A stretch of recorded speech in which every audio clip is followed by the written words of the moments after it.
Hi, I'm doctor Bhuvaneswari from GBF fertility centre Nellore.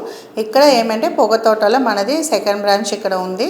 దీంట్లో మెయిన్గా మనం ఇప్పుడు న్యాచురల్ ప్రెగ్నెన్సీ అంటే ఏమి అనేది ఫోకస్ చేస్తాము. ఈ వీడియోలో అందరికీ నార్మల్గా కన్సీవ్ అవ్వాలంటే ఏం చేయాలనేది అందరికీ ఒక యాంగ్జైటీ అని చెప్తాము, అది ఉంటుంది.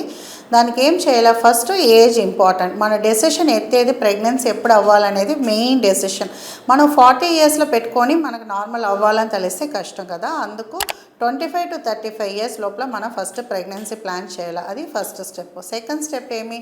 మనం ఒక స్కాన్ చేసుకొని మనకు గర్భసంచిలోనో ఓవరీస్ అంటాం, పిండం పెట్టేతా ఉన్నాం, ఏదైనా మన ప్రాబ్లమ్స్ తేడా ఉందని చూసుకొని నార్మల్గా ఉందని చూస్తాం. థర్డ్ ఏంటంటే మనకు గర్భసంచిలో బ్లడ్ ఫ్లో బాగుందా, యూట్రస్ లైనింగ్ బాగుంది అని చూసుకుంటాం. ఫాలిక్యులర్ స్టడీలో ఓవులేషన్ కరెక్ట్గా ఉంది అని చూసుకుంటాం. ఇప్పుడు పీరియడ్స్ రెగ్యులర్గా వస్తూ ఉంది, ఓవులేషన్ కరెక్ట్గా ఉందంటే హస్బెండ్కు కనాల్ టెస్ట్ ఒకటి చేసుకో, అది నార్మల్గా ఉంది, ట్యూబ్ టెస్ట్ నార్మల్గా ఉందంటే ఇప్పుడు మనం చేయాల్సింది, మనకు ఫర్టిలిటీ టైంకు ఫర్టైల్ పీరియడ్ అని నిండా యాప్స్ ఉంటాయి. మీరు కంప్యూటర్లో చేసినారంటే యాప్స్ ఎక్కువ ఉంటాయి. మనకు ఎప్పుడు హైలీ ఫర్టిలిటీ ఉంటుంది, మనకు ఫర్టైల్ పీరియడ్ ఏమనేది అవేర్నెస్ అందరినీ చెప్తారు. దాన్ని థింక్ చేసుకొని మీరు దాన్ని ఫాలో చేయాలి.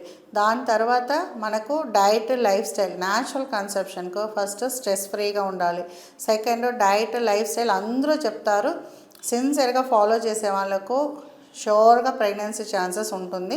ఫిజికల్గా ప్రాబ్లం లేదు, ఏది మనకు మెటబాలిక్ డిసార్డర్స్ అంటాం, బీపీఓ, షుగరో, థైరాయిడో ఇవి కంట్రోల్గా ఉంటే మనకు న్యాచురల్ కన్సీవ్ అయ్యేందుకు స్ట్రెస్, డైట్, లైఫ్ స్టైల్ ఈ 3 చేస్తే నేను గ్యారంటీగా చెప్తాను 50% నార్మల్గా కన్సీవ్ అవుతాం.